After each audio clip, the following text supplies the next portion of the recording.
ಜೀವನ ಚರಿತ್ರೆ, ಆತನ ಬಂದ ಹೆಂಗಾಯಿತು ಏನೆಂಬ ವಿಷಯವಾಗಿ ಅವರು ಪ್ರವಚನವನ್ನು ನೀಡಲಿದ್ದಾರೆ.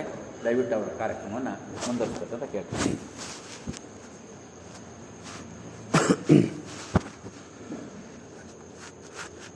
ಕ್ಷೇತ್ರನಾಥ ಶ್ರೀ ಕೊಟ್ಟೂರೇಶ್ವರನ ಪಾದಾರವಿಂದಗಳಿಗೆ ಭಕ್ತಿಪೂರ್ವಕವಾದ ನಮನಗಳನ್ನು ಸಲ್ಲಿಸುತ್ತಾ,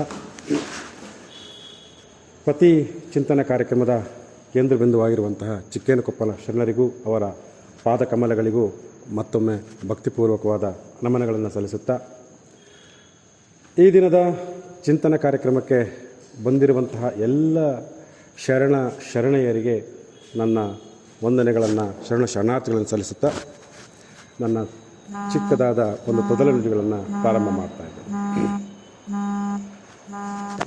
ಆತ್ಮೀಯರೇ, 12ನೇ ಶತಮಾನದಲ್ಲಿ ವಿಶ್ವಗುರು ಬಸವಣ್ಣನವರು ಇಡೀ ವಿಶ್ವಕ್ಕೆ ಗುರುವಾದರು. ದುಡಿಮೆಯ ಬಗ್ಗೆ, ಕಾಯಕದ ಬಗ್ಗೆ ಒಂದು ಮಹತ್ವವನ್ನು ಸಾರಿ ಇಡೀ ಪ್ರಪಂಚಕ್ಕೆ ಹೆಸರುವಾಸಿಯಾಗಿರ್ತಕ್ಕಂಥವರು. ಅವರು ಹುಟ್ಟು ಹಾಕಿರ್ತಕ್ಕಂತಹ ವೀರಶೈವ ಧರ್ಮ ಅದು ಜಗತ್ತಿನೆಲ್ಲೆಡೆ ಪಸರಿಸಿತ್ತು. ಅಂತಹ ವೀರಶೈವ ಧರ್ಮವನ್ನು ಪ್ರವರ್ಧಮಾನಕ್ಕೆ ಅದು 12ನೇ ಶತಮಾನದಲ್ಲಿ, 16ನೇ ಶತಮಾನದಲ್ಲಿ ನಮ್ಮ ಕೊಟ್ಟೂರೇಶ್ವರರು ದಶದಿಕ್ಕುಗಳಲ್ಲೂ ಪಸರಿಸುವಂತಹ ಆಧ್ಯಾತ್ಮಿಕ ಜೀವಿಗಳು ಮತ್ತು ತನ್ನ ಅರೆ ಹುಚ್ಚನಂತ ಕಂಡರೂ ಸಹ ಆಧ್ಯಾತ್ಮಿಕ ಪವಾಡಗಳೊಂದಿಗೆ ಅವರು ಧಾರ್ಮಿಕ ಜಾಗೃತಿಯನ್ನು ಉಂಟು ಮಾಡಿರ್ತಕ್ಕ ಮಹಾನ್ ವ್ಯಕ್ತಿ. ಆನಂತರ ಕಲಿಯುಗದ ಕಾಮಧೇನು, ಕಲ್ಪವೃಕ್ಷ ಮತ್ತು ನಂಬಿ ಬಂದವರಿಗೆ ಸಕಲವನ್ನೂ ಕಷ್ಟವನ್ನು ಪರಿಹಾರ ಮಾಡ್ತಕ್ಕಂತಹ ಒಂದು ಏಕೈಕ ದೇವರು ನಮ್ಮ ಕೊಟ್ಟೂರೇಶ್ವರ. ನಾವು ನಿಜವಾಗಲೂ ಭಾಗ್ಯಶಾಲಿಗಳು, ಪುಣ್ಯವಂತರು. ಅಂತಹ ಆರಾಧ್ಯ ದೇವ ಪಂಚಗಣಾಧೀಶ್ವರರಲ್ಲಿಯೇ ಪ್ರಥಮರೆನಿಸಿರ್ತಕ್ಕಂತಹ ನಾಯಕರೆನಿಸಿದಂತಹ ಈ ಕೊಟ್ಟೂರೇಶ್ವರರು ಆಳಿ ಒಂದು ದಿನದ ದರ್ಬಾರನ್ನು ನಡೆಸಿ ಗುರು ಬಸವರಾಜ ಎಂಬ ಕೀರ್ತಿಯನ್ನು ಪಡೆದು ಅವರು ನಡೆದಾಡಿದ ಒಂದು ಪುಣ್ಯ ಭೂಮಿ ನಮ್ಮದು. ನಾವೇ ಇಲ್ಲಿ ಹುಟ್ಟಿ ನಮ್ಮ ಜೀವನವನ್ನು ನಡೆಸ್ತಕ್ಕಂತಹದ್ದು ನಾವೆಲ್ಲರೂ ಪುಣ್ಯಾತ್ಮರು. ಆನಂತರ ಇಂತಹ ಪುಣ್ಯಭೂಮಿಯಲ್ಲಿ ಹುಟ್ಟಿರ್ತಕ್ಕಂತಹ ನಾವುಗಳೆಲ್ಲರೂ ಮನುಷ್ಯ ಜೀವಿಗಳು. ಅಂತಹ ಆರಾಧ್ಯ ದೇವದ ಬಗ್ಗೆ ಅವರ ಬಗ್ಗೆ 4 ಮಾತುಗಳನ್ನು ಕೇಳದೇ ಇದ್ದರೆ ಅದು ಒಂದು ಥರದ ಅಪಚಾರ. ಅವರ ಬಗ್ಗೆ 4 ಮಾತುಗಳನ್ನ ಆಡ್ತಕ್ಕಂತಹ ಒಂದು ಸೌಭಾಗ್ಯವನ್ನು ಕೊಟ್ಟಿರುವಂತಹ ಎಲ್ಲ ಆಯೋಜಕರಿಗೆ ಮೊದಲನೇದಾಗಿ ನಾನು ಅವರಿಗೆ ನಮಿಸ್ತಾ ಇದ್ದೀನಿ. ಈ ಕೊಟ್ಟೂರೇಶ್ವರರು ಅವರ ಒಂದು ಚರಿತೆಯನ್ನು ಹೇಳಲಿಕ್ಕೆ ಬರೀ 1 ಗಂಟೆ 2 ತಾಸು ಹೇಳಲಿಕ್ಕೆ ಸಾಧ್ಯನೇ ಇಲ್ಲ. ಅವರ ಹುಟ್ಟಿ ಬಂದಿರತಕ್ಕಂತಹದ್ದು, ಅವರ ಶಿವೈಕ್ಯವಾಗಿರ್ತಕ್ಕಂತಹದ್ದು, ಅವರ ಜೀವನ ಚರಿತ್ರೆಯನ್ನು ನೋಡಿದಾಗ ಹಲವಾರು ತಾಸುಗಳೇ ಬೇಕು. ಸಾಧ್ಯವಾದಷ್ಟು ನಾನು ಈ ಸಮಯದ ಅಭಾವದಿಂದ ನಾನು ಮುಖ್ಯವಾದ ವಿಷಯಗಳನ್ನು ಹೇಳ್ತೇನೆ.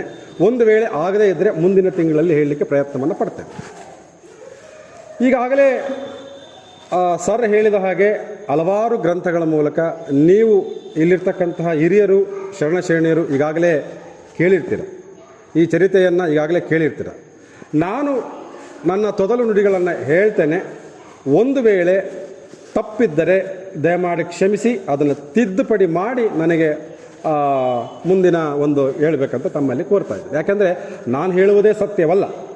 ಯಾಕೆಂತಂದರೆ ಈಗ ಅವರವರ ಕಿವಿಗಳು ಯಾವ ರೀತಿಯ ಕೇಳ್ತವೆ, ಯಾಕಂದರೆ ಒಂದು ಸರಿಯಾದ ಒಂದು ಸಾಕ್ಷಿ ಇಲ್ಲ, ಹೀಗೆ ನಡೆದಿದ್ದಾರೆ ಅಂತಕ್ಕಂಥ ಒಂದು ಸಾಕ್ಷಿ ಇಲ್ಲ. ಯಾಕಂದರೆ ಅವರವರ ವಿವೇಚನೆಗೆ ಬಿಟ್ಟಿರ್ತಕ್ಕಂಥದ್ದು. ತಾವು ಕೂಡ ಅದು ಹೇಗೆ ಏಕೆ ಅಂತಕ್ಕಂಥದ್ದನ್ನು ತಾವು ಕೂಡ ಕೇಳಿದ್ದಕ್ಕೆ ಪ್ರಶ್ನೆಗಳಿಗೆ ಉತ್ತರಗಳೂ ಸಹ ಇಲ್ಲ. ಯಾಕೆಂದರೆ ಆಗಿನ ಕಾಲದಲ್ಲಿ ಅಂತಹ ಸಾಕ್ಷಿಗಳನ್ನು ಕಡಿಮೆ ಬಿಟ್ಟು ಹೋಗಿರ್ತಕ್ಕಂಥದ್ದು. ಆದರೂ ಸಹ ನಾನು ನನ್ನದೇ ಆಗಿರ್ತಕ್ಕಂಥ ತೊದಲುಗಳು ಹೇಳ್ತೇನೆ, ದಯಮಾಡಿ ಅದನ್ನು ಕೇಳಬೇಕಂತ ಕೇಳ್ತಾ, ಈಗ ಈ ಮೊದಲಿಗೆ ಇವತ್ತಿನ ಹುಟ್ಟುಹಬ್ಬವನ್ನು ಆಚರಿಸಿಕೊಳ್ತಿರ್ತಕ್ಕಂತಹ ಕರಿಬಸವರಾಜ್ ವಕೀಲರು ಇವರಿಗೆ ಆರಾಧ್ಯ ದೇವ ಕೊಟ್ರೇಶ್ವರರಿಗೂ ಅವರಿಗೆ ಸನ್ಮಾನಗಳನ್ನು ಉಂಟು ಮಾಡಲಿ, ಆರೋಗ್ಯ ಸಂಪತ್ತು ನೆಮ್ಮದಿಯನ್ನು ಕೊಡಲಿ ಅಂತ ಹೇಳ್ತಾ ನನ್ನ ಕಾರ್ಯಕ್ರಮವನ್ನು ಪ್ರಾರಂಭ ಮಾಡ್ತಾಯಿದ್ದೀನಿ. ನಾನು ಈಗಾಗಲೇ ಹೇಳಿದ ಹಾಗೆ ಈ ಕೊಟ್ಟೂರೇಶ್ವರರು ಓಡಾಡಿರ್ತಕ್ಕಂತಹ ತನ್ನ ಆಧ್ಯಾತ್ಮಿಕ ಒಂದು ಜೀವನವನ್ನು ಪ್ರಾರಂಭ ಮಾಡ್ತಕ್ಕಂಥ ಇಂಥ ಒಂದು ಕೊಟ್ಟೂರು,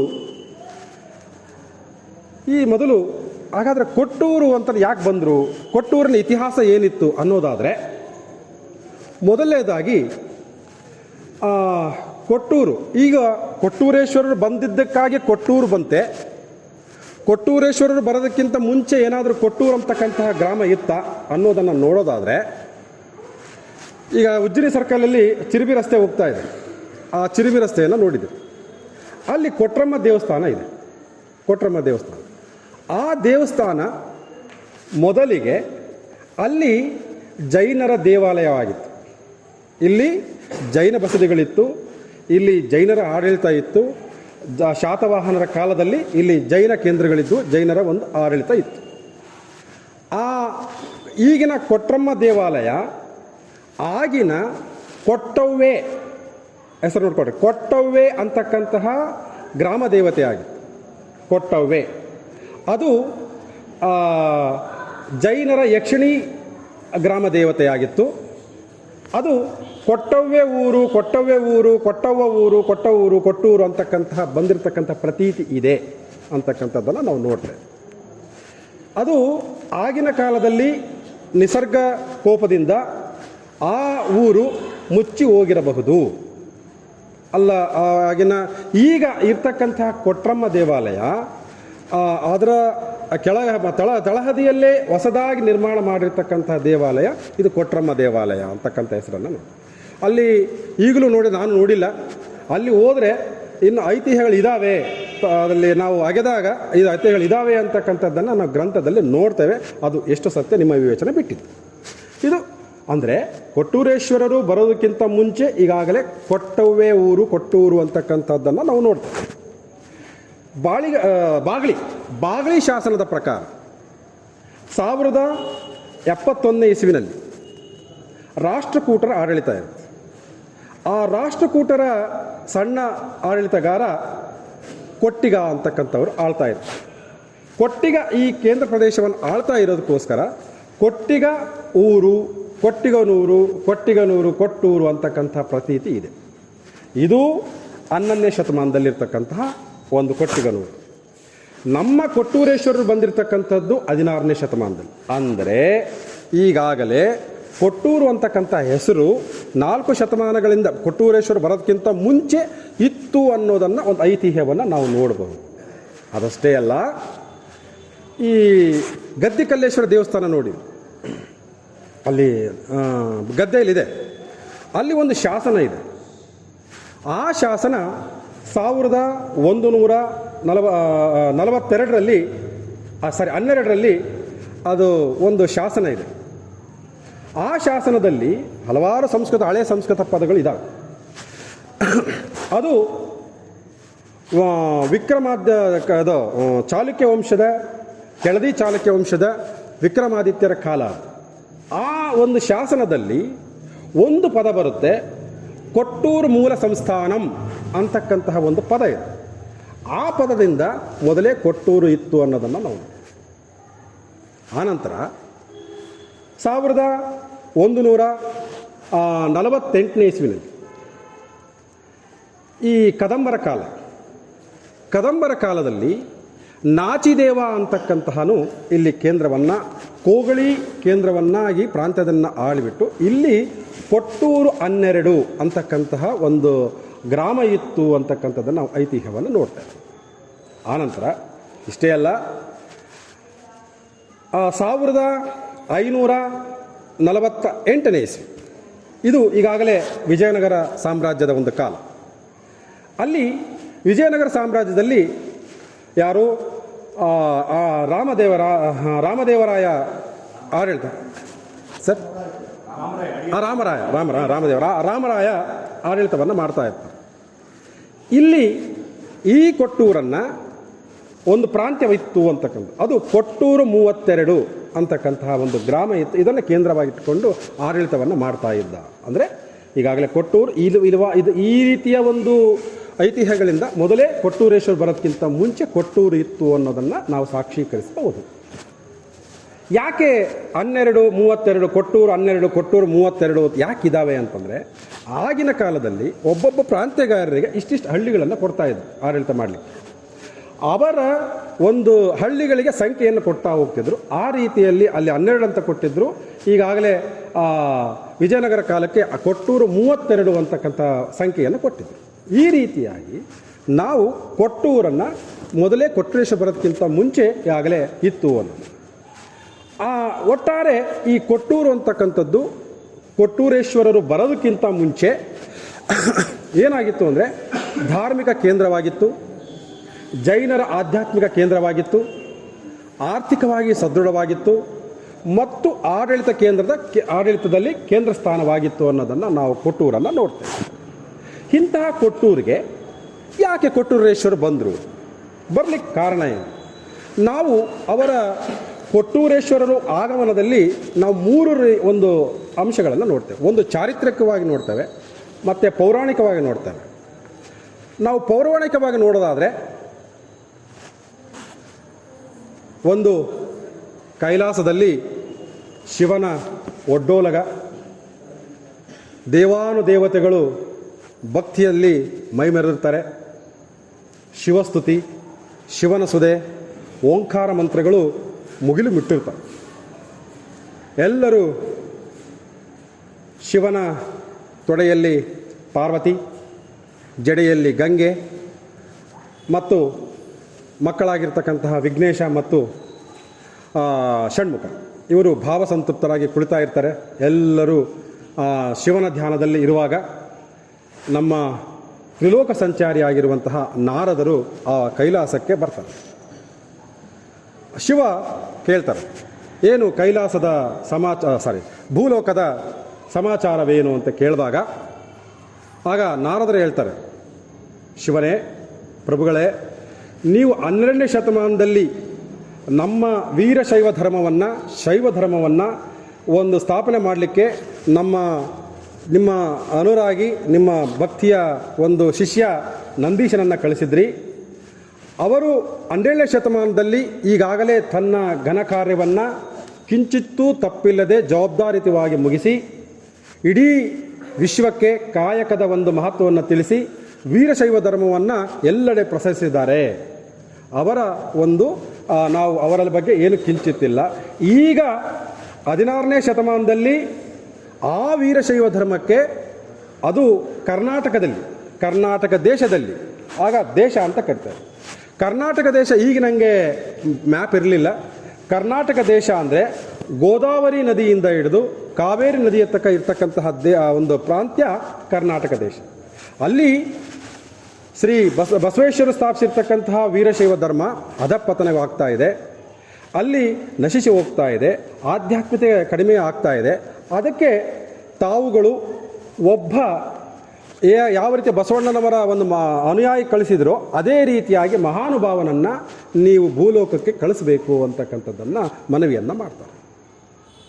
ಆಗ ಶಿವ, ನಂದೀಶ ಬಾ ಇಲ್ಲಿ ಅಂತ ಅದೇ ನಂದೀಶನನ್ನು ಕರೆಸಿ, ಈಗಾಗಲೇ ನೀನು ಕೇಳಿಸ್ಕೊಂಡಿಯಲ್ಲ, ನೀನು ಮತ್ತೊಮ್ಮೆ ಭೂಲೋಕದಲ್ಲಿ ಅವತರಿಸಬೇಕು, ವೀರಶೈವ ಧರ್ಮ ಮತ್ತೊಮ್ಮೆ ಸ್ಥಾಪಿಸಿ ನಾನು ವಹಿಸಿರ್ತಕ್ಕಂಥ ಘನ ಕಾರ್ಯಗಳನ್ನು ವಹಿಸಬೇಕು, ಮಾಡಬೇಕು. ನಿನ್ನ ಒಂದು ವೀರಶೈವ ಧರ್ಮಕ್ಕೆ ಅಪಚ್ಯುತಿ ಬಾರದಂತೆ ಅದನ್ನು ಮತ್ತೊಮ್ಮೆ ಪಸರಿಸಿ ದಶದಿಕ್ಕುಗಳು ಹೆಸರುವಾಸಿ ಆಗುವಂತಹ ನಿನ್ನ ಒಂದು ಕಾರ್ಯವನ್ನು ಮಾಡಬೇಕು ಅಂತೇಳಿ ಅಪ್ಪಣೆಯನ್ನು ಕೊಡ್ತಾನೆ. ಅದನ್ನು ಶಿರಸಾವಹಿಸಿ ನಂದೀಶ ಇಸ್ತಾನೆ. ನಾನೊಬ್ಬನೇ ಹೋಗಬೇಕೇ?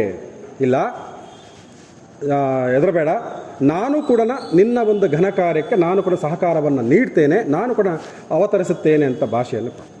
ಆದರೂ ಸಹ ನಂದೀಶನಿಗೆ ನಾನೊಬ್ಬನೇ ಹೋಗಬೇಕೆ, ಅಲ್ಲಿ 4 ಜನ ಗೆಳೆಯರು ಕೂತ್ಕೊಂಡಿರ್ತಾರೆ, ಈ 4 ಜನರ ಗೆಳೆಯರೊಂದಿಗೆ ನಾನು ಹೋಗ್ತೇನೆ ಅಂತ. ಆಯಿತು, ಅಪ್ಪಣೆಯನ್ನು ಕೊಟ್ಟು ಅವರಿಗೆ ಆಶೀರ್ವಾದವನ್ನು ಮಾಡಿಕೊಟ್ಟು ಆ 4 ಜನ ಬೇರೆ ಯಾರೂ ಅಲ್ಲ, ಪಂಚಗಣಾಧೀಶ್ವರರು ಅಂತ ಕರೀತಾರೆ. ಆ ಪಂಚಗಣಾಧೀಶ್ವರು ಯಾರು ಅಂದರೆ ಈಗಲೇ ಹೇಳ್ಬಿಡ್ತೇನೆ. ಅರಸೀಕೆರೆಯ ಕೂಲಶಾಂತೇಶ್ವರರು, ಹರಪನಹಳ್ಳಿಯ ಕೆಂಪೇಶ್ವರರು, ಕೂಲಹಳ್ಳಿಯ ಮಧ್ಯಾನೇಶ್ವರರು ಮತ್ತು ನಾಯಕನಹಟ್ಟಿ ತಿಪ್ಪೇರುದ್ರ ಸ್ವಾಮಿಗಳು, ನಮ್ಮ ಆರಾಧ್ಯ ದೈವ ಕೊಟ್ಟೂರೇಶ್ವರ. ಈ ಪಂಚಗಣಾಧೀಶ್ವರರು ಈ ಕೊಟ್ಟೂರೇಶ್ವರ ನಂದೀಶನಾಗಿ ಅವರ 4 ಜನರನ್ನು ಕರೆದುಕೊಂಡು ಬರ್ತಾರೆ. ಭೂಲೋಕಕ್ಕೆ ಬಂದಾಗ ಭೂಲೋಕಕ್ಕೆ ಬರ್ತಾರೆ. ಆ ಭೂಲೋಕದಲ್ಲಿ ಎಲ್ಲಿ ಇಳಿತಾರೆ ಅಂತಂದರೆ, ಭೂಲೋಕದಲ್ಲಿಯೇ ಕೈಲಾಸದಂತಿರುವಂತಹ ಹಿಮಾಲಯ ಪರ್ವತಕ್ಕೆ ಬಂದು ನಂದೀಶ ಇಳಿತಾರೆ. ಇಳಿದಾಗ ಅಲ್ಲಿಯ ಪ್ರಕೃತಿ ಸೊಬಗನ್ನು ನೋಡಿ ಆ ಶಿವಸ್ತುತಿ ಶಿವಧ್ಯಾನದೊಂದಿಗೆ ದಕ್ಷಿಣದತ್ತ ಪಾದವನ್ನು ಬೆಳೆಸ್ತಾವೆ. ಹೀಗೆ ಅನೇಕ ಪುಣ್ಯಕ್ಷೇತ್ರಗಳನ್ನು ಉತ್ತರ ಭಾರತದಿಂದ ದಕ್ಷಿಣ ಭಾರತಕ್ಕೆ ಬರ್ತಾ ಬರ್ತಾ ಸಂದರ್ಶನ ಮಾಡಿ ಶಿವನ ದಾನದೊಂದಿಗೆ ಹೋಗ್ತಾ ಹೋಗ್ತಾ ಹೋಗ್ತಾ ಬರ್ತಾ ಇತ್ತು. ಈಗಾಗಲೇ ಶಿವನು ಮಾತು ಕೊಟ್ಟಂತೆ ಆ ನಂದೀಶನು ಬರುವುದಕ್ಕಿಂತ ಮುಂಚೆ ಸರಸೀಪುರ ಅಂತ ತಮಿಳುನಾಡಿನಲ್ಲಿರ್ತಕ್ಕಂತಹ ಸರಸೀಪುರ, ಆ ಸರಸೀಪುರದಲ್ಲಿ ಒಂದು ಮಠದ ಪೀಠಾಧಿಪತಿಯಾಗಿ ಶಿವನು ಅವತರಿಸಿದ. ಅಲ್ಲಿ ಅವತರಿಸಿ ತನ್ನ ನಂದೀಶನ ಆಗಮನಕ್ಕಾಗಿ ಕಾಯ್ತಾ ಇರ್ತಾನೆ. ಆ ನಂದೀಶ ಈಗಾಗಲೇ ದಿವ್ಯ ದೃಷ್ಟಿಯಿಂದ ನನ್ನ ಆರಾಧ್ಯ ದೈವ ಶಿವ ನನಗೋಸ್ಕರ ಕಾಯ್ತಾ ಇರೋದನ್ನು ಮನಗಳ್ತಾನೆ. ಹೇಗೆ ಒಂದು ಕರು ತಾಯಿಯನ್ನು ಆಕಳನ್ನು ಹೇಗೆ ಓಡೋಡಿ ಬರುತ್ತೋ ಅಪ್ಪಿಕೊಳ್ಳಿಕ್ಕೆ, ಆ ರೀತಿಯಾಗಿ ಆ ಕರುವರಿ ರೂಪದಲ್ಲಿ ಶಿವನನ್ನು ಕಾಣಬೇಕು ಅನ್ನೋ ದೃಷ್ಟಿಯಿಂದ ಓಡೋಡಿ ಬರ್ತಾರೆ. ಬಂದಾಗ ಇಲ್ಲಿ ಶಿವ ಆ ಸರಸೀಪುರದಲ್ಲಿರ್ತಕ್ಕಂಥ ಪುರಜನರನ್ನು ಬಂದಿರತಕ್ಕಂತಹ ನಂದೀಶನನ್ನು ಸ್ವಾಗತ ಮಾಡಲಿಕ್ಕೆ ಅನೇಕ ಮಂಗಳವಾದ್ಯದೊಂದಿಗೆ ಅವನನ್ನು ಬರಮಾಡಲಿಕ್ಕೆ ತಯಾರನ್ನು ಮಾಡ್ತಾರೆ. ಎಲ್ಲ ಶಿವಶರಣರಿಂದ, ಭಕ್ತರಿಂದ, ಎಲ್ಲ ಶರಣರಿಂದ ಅವರು ಸ್ವಾಗತವನ್ನು ಮಂಗಳವನ್ನು ಮಾಡ್ತಾರೆ. ಆಗ ಬಂದಾಗ ಆ ಶಿವ ನಂದೀಶನನ್ನು ಸ್ವಾಗತ ಮಾಡಿ ಈಗಾಗಲೇ ಪಕ್ಕದಲ್ಲಿ ಕೂರಿಸ್ಕೊಂಡು ಇನ್ನು ಮುಂದೆ ಈ ಪೀಠಕ್ಕೆ, ಈ ಮಠಕ್ಕೆ ನಂದೀಶನೇ ಇದರ ಒಂದು ಪೀಠಾಧಿಪತಿ ಅಂತೇಳಿ ನಾಮಕರಣವನ್ನು ಮಾಡ್ತಾರೆ. ಅವರಿಗೆ ಘನಲಿಂಗೇಶ್ವರ ಅಂತಕ್ಕಂತಹ ಬಿರುದನ್ನು ಕೊಟ್ಟು ಅವರಿಗೆ ಆ ನಂದೀಶನಿಗೆ ಆ ಸ್ಥಾಪನೆಯನ್ನು ಮಾಡ್ತಾರೆ. ಹೀಗೆ ಸ್ವಲ್ಪ ಕಾಲ ನಂತರ ಈ ನಂದೀಶ ಆ ಪೀಠವನ್ನು ಆಳ್ತಾ ಇರ್ತಾನೆ.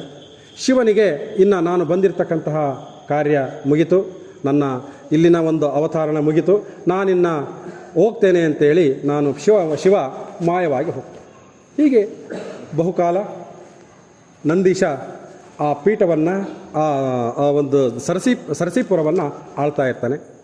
ಅವನಿಗೆ ಒಂದು ದಿವ್ಯ ದೃಷ್ಟಿಯಿಂದ ನಾನು ಜನಿಸಿರ್ತಕ್ಕಂಥದ್ದು ಬರೀ ನನ್ನ ಧರ್ಮದ ಕಾರ್ಯಗಳು ಬರೀ ಸರಸೀಪುರಕ್ಕೆ ಸೀಮಿತವಾಗಬಾರ್ದು, ಅದು ಇಡೀ ನಾನು ಬಂದಿರತಕ್ಕಂಥ ಕಾರ್ಯ ನಾನು ಇಷ್ಟಕ್ಕೆ ಮುಗಿಬಾರ್ದು, ನಾನು ಮುಂದೆ ನನ್ನ ಧಾರ್ಮಿಕ ಜಾಗೃತಿಯನ್ನು ಉಂಟು ಮಾಡಬೇಕು ಅಂತೇಳಿ ಹೊರಡಬೇಕು ಅಂತಕ್ಕಂಥ ಎಲ್ಲರನ್ನ ಆ ಶಿವಶರಣರಿಗೆ ತನ್ನ ಬಂದಿರತಕ್ಕಂಥ ಇಂಗಿತವನ್ನು ವ್ಯಕ್ತಪಡಿಸಿ ಆ ಪೀಠಕ್ಕೆ ಜಂಗಮ ಪುಂಗವ ಮತ್ತು ಸಕಲ ಸದ್ಗುಣ ಸಂಪನ್ನರಾಗಿರ್ತಕ್ಕಂತಹ ಸುಜ್ಞಾನ ದೇವನಿಗೆ ಅಲ್ಲಿ ಪಟ್ಟ ಕಟ್ಟಿ ಆ ಪೀಠಕ್ಕೆ, ಮಠಕ್ಕೆ ಅಲ್ಲಿಂದ ಅವರು ಬೀಳ್ಕೊಡುಗೆಯಾಗಿ ಬರ್ತಾ ಹೋಗ್ತಾರೆ. ಅನೇಕ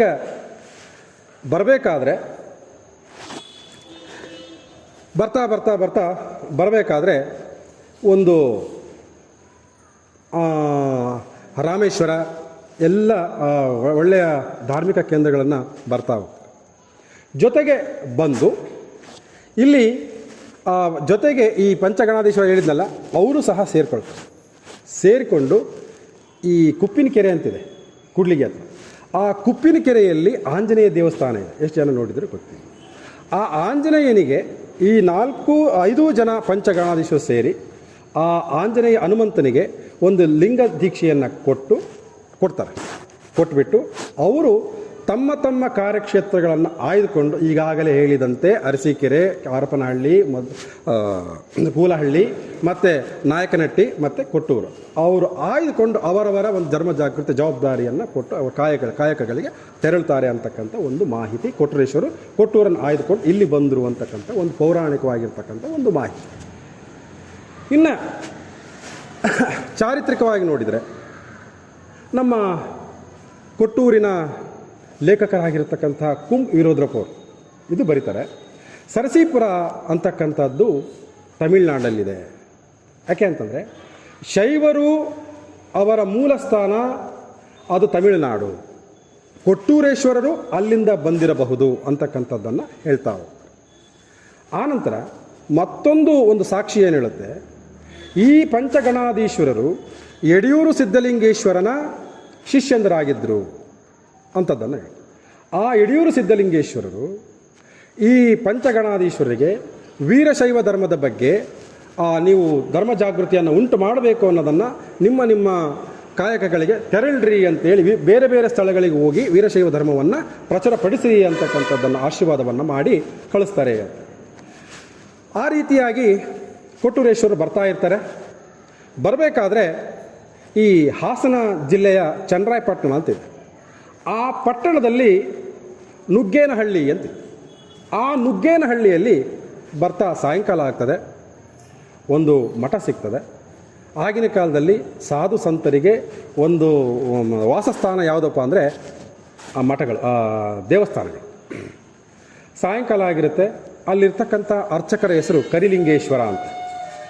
ಆ ಕರಿಲಿಂಗೇಶ್ವರನಲ್ಲಿ ಭಿನ್ನವನ್ನು ಮಾಡ್ಕೊಳ್ತಾರೆ. ಇವತ್ತು ನಾನು ಇಲ್ಲಿ ಉಳ್ಕೊಳ್ತೇನೆ, ಆಯಿತು ಮಹಾನ್ ಸಂತರೆ, ಉಳ್ಕೊಳ್ಳಿಕ್ಕೆ ಅಂದ ಅಭ್ಯಂತರವೇನಿಲ್ಲ. ಹೀಗೆ ರಾತ್ರಿ ಉಳ್ಕೊಳ್ತಾರೆ. ಬೆಳಕರಿಯುತ್ತೆ.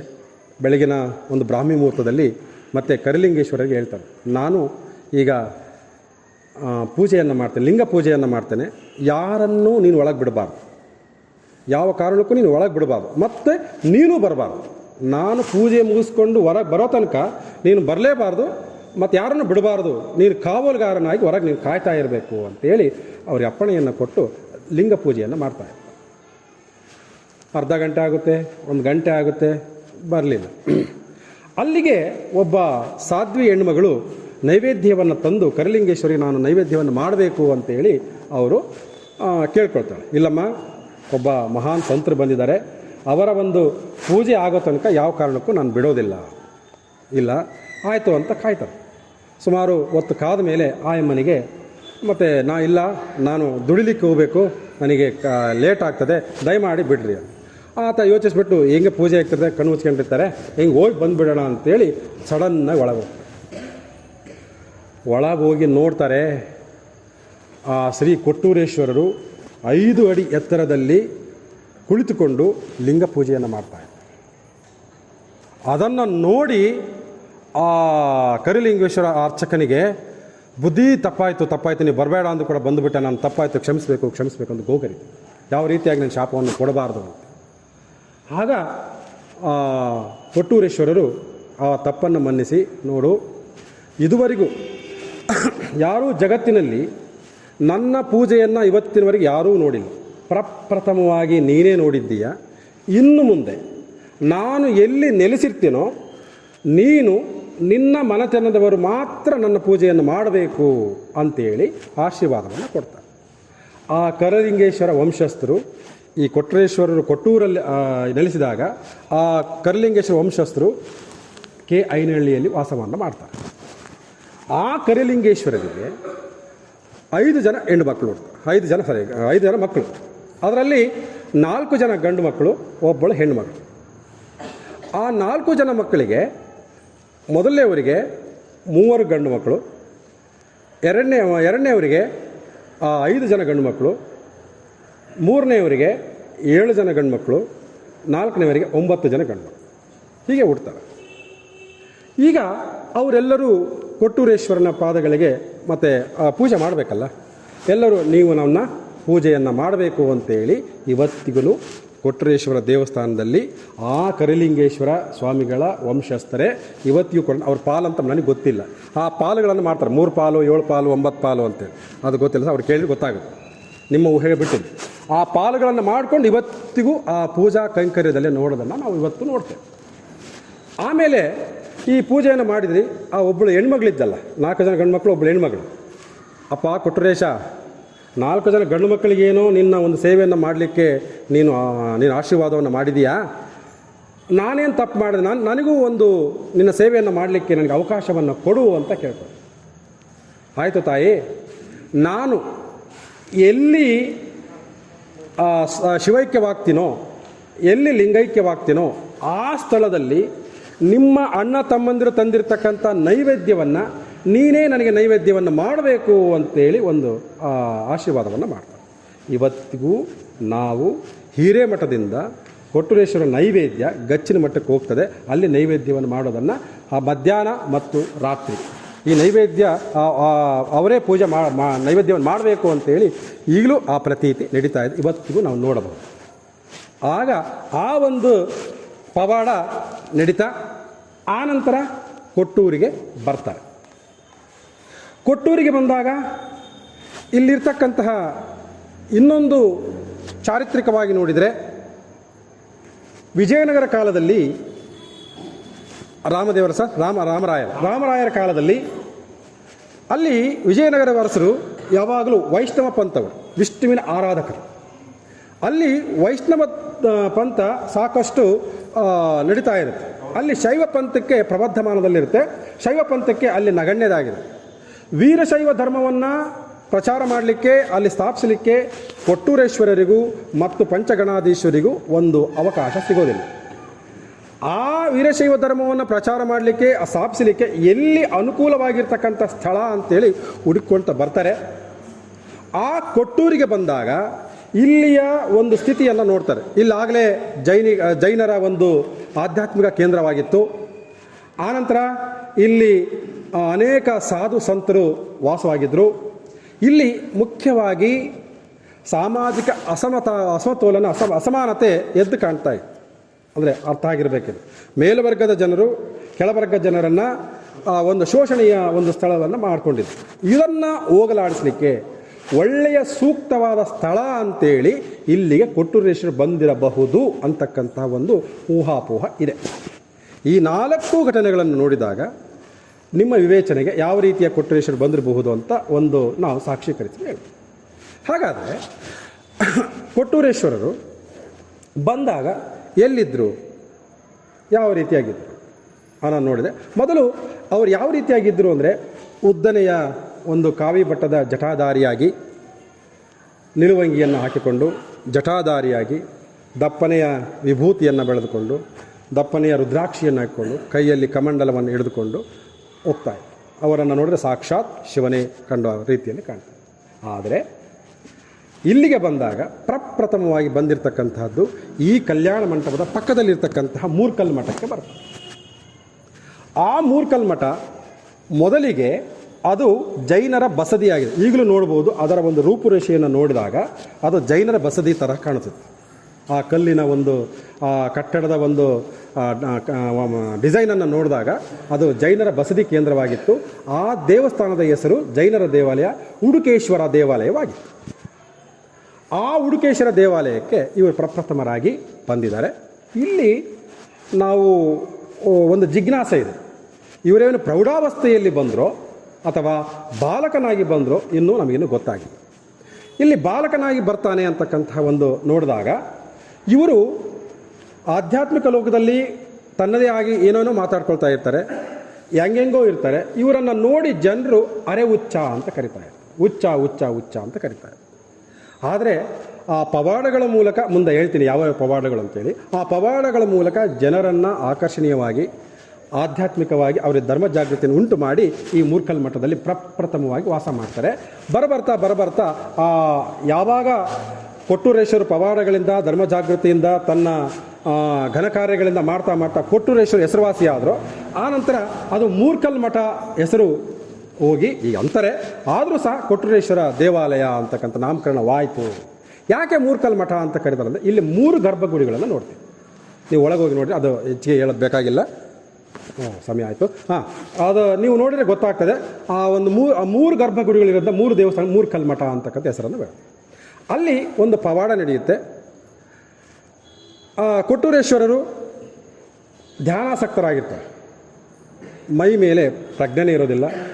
ಅಲ್ಲಿಯ ಅವರ ಮೈ ಮೇಲೆ ಹಾವುಗಳು, ವಿಷಜಂತುಗಳು ಅವರ ಮೇಲೆ ಅಡ್ಡಾಡ್ತಾ ಇರ್ತವೆ. ಅದನ್ನು ನೋಡಿ ಎಷ್ಟೋ ಭಕ್ತರು ಹೆದರ್ಕೊಳ್ತಾ ಇರ್ತಾರೆ. ಅದಕ್ಕೆ ಇವನನ್ನು ಅರೆಹುಚ್ಚ ಅಂತ ಹೆಂಗೆಂಗೋ ಇರ್ತಾರೆ, ಹೆಂಗೆಂಗೋ ಏನಿದ್ರು ಕೂಡ ಮೈ ಮೇಲೆ ಇದಿರೋದಿಲ್ಲ ಅಂತೇಳಿ ಆ ರೀತಿಯಾಗಿ. ಆನಂತರ ಮುಂದೆ ಅವರು ಹೀಗೆ ಹೇಳಿದಾಗ ಅದು ಹುಚ್ಚ ಅಂತ ಎಲ್ಲರೂ ಹುಚ್ಚನ ಯಾಕೆ ಸವಾಸ ಅಂತೇಳಿ ಎಲ್ಲರೂ ಕಲ್ಲುಗಳಿಂದ ಹೊಡಿತಾ ಇರ್ತಾರೆ. ಕಲ್ಲು ಬಡಿಗೆ ಓಡಿಸ್ತದೆ, ನಮ್ಮನೆ ಬರಬಾರ್ದು, ನಡಿ ನಡಿ ನಡಿ ನಡಿ ನಡಿ ಅಂತ ಓಡಿಸ್ತಾ ಇರಬೇಕಾದ್ರೆ ಹಾಗೆ ಬಹಳಷ್ಟು ರಕ್ತಸಿಕ್ತ ಗಾಯಗಳಾಗ್ತದೆ. ಬಿದ್ದಿರ್ತಾನೆ. ಆ ಬಿದ್ದಿರ್ತಕ್ಕಂಥ ಕೊಟ್ಟೂರೇಶ್ವರನನ್ನು ಒಬ್ಬ ತಾಯಿ, ಆಯಮ್ಮನ ಹೆಸರು ನಂಬಿಯಕ್ಕ. ಆಯಮ್ಮನ ಹೆಸರು ನಂಬಿಯಕ್ಕ. ಓ ಮಗುವೆ ಬಾ ಅಂತೇಳಿ ಆ ಕೊಟ್ಟೂರೇಶ್ವರನ ಕರೆದುಕೊಂಡು, ನಾನು ಹೇಳ್ದ ಆಗಲೇ ಬಾಲ್ಯಾವಸ್ಥೆಯಲ್ಲಿದ್ದರೋ ಪ್ರೌಢಾವಸ್ಥೆಯಲ್ಲಿದ್ದೋ ಅದು ನಿಮ್ಮ ಹೋಗಿ ಬಿಟ್ಟಿದ್ದು, ಈ ಬಾಲ್ಯಾವಸ್ಥೆಯ ಬಗ್ಗೆ ಹೇಳ್ತಾರೆ. ಕರೆದು ಬಿಟ್ಟು ಬಾ ನಾನು ಶುಶ್ರೂಷೆ ಮಾಡ್ತೀನಿ ಅಂತ ಎಲ್ಲ ಗಾಯಗಳಿಗೆ ಎಲ್ಲ ಆರೈಕೆ ಮಾಡಿ, ಮಗು ನೀನು ಯಾಕೆ ನನ್ನ ಮಗನಾಗಿರಬಾರ್ದು. ಆಕೆ ತಾಯಿಗೆ ಮಕ್ಕಳಿರೋದಿಲ್ಲ. ಬಂಜೆ ಅಂತಕ್ಕಂಥ ಹೆಸರನ್ನು ಪಡೆದುಕೊಂಡಿರ್ತಾಳೆ. ಮಕ್ಕಳಾಗದೇ ಇದ್ದಿದ್ದಕ್ಕೆ ಆ ಅಮ್ಮನ್ನು ದೂಷಣೆಯನ್ನು ಮಾಡಿರ್ತಾರೆ. ಯಾಕೆ ನೀನು ನನ್ನ ಮಗನಾಗಿರಬಾರ್ದು, ನನ್ನ ಮಗನಾಗಿ ನನ್ನ ಪುತ್ರ ಸೌಭಾಗ್ಯವನ್ನು ನೀನು ಯಾಕೆ ನೀನು ಮಾಡಬಾರ್ದು ಅಂತೇಳಿ ಕೇಳ್ಕೊಳ್ತಾಳೆ. ಆಗ ಅವು ಒಪ್ಕೊಳ್ತಾರೆ. ಕೊಟ್ಟೂರೇಶ್ವರ ಒಪ್ಕೊಂಡಾಗ ಅಲ್ಲೇ ಹುಟ್ಟಿ ಬೆಳಿತಾನೆ. ಯಾವ ತಾಯಿ ಮಕ್ಕಳಿದ್ರೂ ಸಹ ಕೊಟ್ಟೂರೇಶ್ವರನನ್ನೇ ಮಗುವನ್ನಾಗಿ ತೊಟ್ಟಿಲನ್ನು ತೂಗ್ತಾಳೆ. ಆ ತೊಟ್ಟಿಲನ್ನು ತೂಗಿದ್ದಕ್ಕೆ ಆ ನಂಬಿಯಕ್ಕನ ಮನೆ ಇವತ್ತಿಗೂ ಅದು ತೊಟ್ಟಿಲು ಮಠವಾಗಿದೆ. ಇವತ್ತಿಗೂ ಅದನ್ನು ತೊಟ್ಟಿಲು ಮಠ ಅಂತ ಕರೀತಾರೆ. ಆ ತೊಟ್ಟಿಲು ಮಠವನ್ನು ಯಾರು ಮಕ್ಕಳಿಲ್ಲದೆ ಇರ್ತಕ್ಕಂತಹ ದಂಪತಿಗಳು ಆ ತೊಟ್ಟಿಲನ್ನು ತೂಗಿದರೆ ಮಕ್ಕಳಾಗ್ತವೆ ಅಂತಕ್ಕಂಥದ್ದನ್ನು ನಾವು ಕಾಣ್ತೇವೆ. ಸಾಕಷ್ಟು ಜನರು ಕೂಡ ಫಲಾನುಭವಿಗಳಾಗಿದ್ದಾರೆ. ಅವರ ಒಂದು ಆರಾಧ್ಯ ದೈವ ಅವರಿಗೆ ಇಷ್ಟಾರ್ಥಗಳನ್ನು ಪೂರೈಸಿದ್ದಾನೆ. ಭಾಳಷ್ಟು ಜನ ನಾವು ಪಾದಯಾತ್ರೆಯಲ್ಲಿ ನೋಡ್ತೇವೆ, ಮಕ್ಕಳನ್ನು ಕರ್ಕೊಂಬಂದಿದ್ದಾರೆ. ಆಮೇಲೆ ರಥೋತ್ಸವದಲ್ಲಿ ಗಾಲಿಗೆ ಹಾಕಿರೋದನ್ನು ನೋಡ್ತೇವೆ. ಅದು ಒಂದು ಅವರು ನಡೆಸ್ಕೊಂಡಿರ್ತಕ್ಕಂಥ ಒಂದು ಘನಕಾರ್ಯ ಆ ತೊಟ್ಟಿಲು ಮಠ. ಹೀಗೆ ತೊಟ್ಟಿಲು ಮಠ ಆಯಿತು. ಇನ್ನು ಮುಂದೆ ಹಿರೇಮಠ, ಅದು 3ನೇ ವಾಸಸ್ಥಾನ. ಹೇಗೆ ಅವರು ಹಿರೇಮಠಕ್ಕೆ ಬಂದರು ಅನ್ನೋದನ್ನು ಒಂದು 3 ಅದು ಸಾಕ್ಷೀಭೂತವಾಗಿ ಹೇಳ್ತೇವೆ. ಮೊದಲು ಚಾರಿತ್ರಿಕವಾಗಿ, ಆನಂತರ ಪೌರಾಣಿಕವಾಗಿ ನೋಡಬಹುದು. ಚಾರಿತ್ರಿಕವಾಗಿ ಏನು ಅಂದರೆ, ಇದು ಒಂದು ಸ್ವಲ್ಪ ದೊಡ್ಡ ಸ್ಟೋರಿ. ಈ ಕೊಟ್ಟೂರು ಈಗಾಗಲೇ ಹೇಳಿದ ಹಾಗೆ ಪ್ರಾಂತ್ಯ ಒಳಗಾಗಿತ್ತು. ಕೊಟ್ಟೂರು ಮತ್ತು ಸುತ್ತಮುತ್ತಲ ಒಂದು ಪ್ರಾಂತ್ಯವನ್ನು ಒಬ್ಬ ಮರಾಠ ಸಿದ್ದಪ್ಪ ಮುರಾರಿ ಸಿದ್ದೋಜಿ ಅಂತಕ್ಕಂಥವರು ಇದನ್ನು ಆಕ್ರಮಿಸ್ಕೋಬೇಕು ಅಂತೇಳಿ ಹವಣಿಸ್ತಾ ಇರ್ತಾರೆ. ಅದೇ ಸಮಯಕ್ಕೆ ಹರಪನಹಳ್ಳಿಯ ಪಾಳೆಗಾರರಾಗಿರ್ತಕ್ಕಂಥ ಸೋಮಪ್ಪ ನಾಯಕ ಅಥವಾ ಸೋಮಶೇಖರ ನಾಯಕ ಅಂತಕ್ಕಂಥವರು ಪ್ರಾಂತ್ಯವನ್ನು, ಈ ಕೊಟ್ಟೂರೇಶ್ವರ ಆ ಪ್ರಾಂತ್ಯಕ್ಕೆ ಒಳಪಟ್ಟಿರುತ್ತೆ. ಕೊಟ್ಟೂರು ಆ ಹರಪನಹಳ್ಳಿ ಪ್ರಾಂತ್ಯಕ್ಕೆ ಆಳ್ತಾ ಇರ್ತಾರೆ. ಚಿತ್ರದುರ್ಗದಲ್ಲಿ ಹಿರೇಮಧಿಕಾರಿ ನಾಯಕ ಅಂತಕ್ಕಂಥ ಪಾಳೆಗಾರ ಆಡಳಿತವನ್ನು ಮಾಡ್ತಾಯಿದ್ರು. ಇವರಿಬ್ಬರು ಸಂಬಂಧಿಕರು. ಸಂಬಂಧದ ಕತೆ ಅದು ಭಾಳಷ್ಟು ಆಗ್ತದೆ, ಸಮಯ ಆಗೋದಿಲ್ಲ, ಅದು ಇದಕ್ಕೆ ಆಗೋದಿಲ್ಲ. ಅಲ್ಲಿ ಇಷ್ಟೇ ಹೇಳ್ತೇನೆ. ಆ ಸೋಮಪ್ಪ ನಾಯಕ ಹಿರೇಮಧಿಕಾರಿ ನಾಯಕನ ತಂಗಿಯನ್ನು ಮದುವೆ ಮಾಡ್ಕೊಂಡಿರ್ತಾರೆ. ಅದು ಏನು ಆ ಸಂಬಂಧದಲ್ಲಿ ಏನು ಗೊತ್ತಾಗ್ತದೆ ಬೇಡ, ಅದು ಕತೆ ಅದು. ಆತ ಉಚ್ಚಂಗಿದುರ್ಗದ ಕೋಟೆ ಇದೆಯಲ್ಲ, ಆ ಕೋಟೆಯಿಂದ ತನ್ನ ಹೆಂಡತಿ ಅಂದರೆ ಹಿರೇಮಧಿಕಾರಿ ನಾಯಕನ ತಂಗಿಯನ್ನು ಕೋಟೆಯಿಂದ ದುಃಖಿರ್ತಾಳೆ. ಆಕೆ ಸತ್ತೋಗಿರ್ತಾಳೆ. ಆ ಒಂದು ವೈಷಮ್ಯದಿಂದ ಇಬ್ಬರು ಬದ್ಧ ವೈರಿಗಳಾಗಿರ್ತಾರೆ. ಯಾರು? ಹರಪನಹಳ್ಳಿಯ ಪಾಳೆಗಾರರಾಗಿರ್ತಕ್ಕಂಥ ಸೋಮಶೇಖರ ನಾಯಕ, ಚಿತ್ರದುರ್ಗದ ಪಾಳೆಗಾರರಾಗಿರ್ತಕ್ಕಂಥ ಹಿರೇಮಧಿಕಾರಿ ನಾಯಕ. ಇವರಿಬ್ಬರು ಒಬ್ರಿಗೊಬ್ಬರು ಬದ್ಧ ವೈರಿಗಳಾಗಿರ್ತಾರೆ. ಇದೇ ಸುಸಮಯವನ್ನು ಮರಾಠ ಆಗಿರ್ತಕ್ಕಂಥ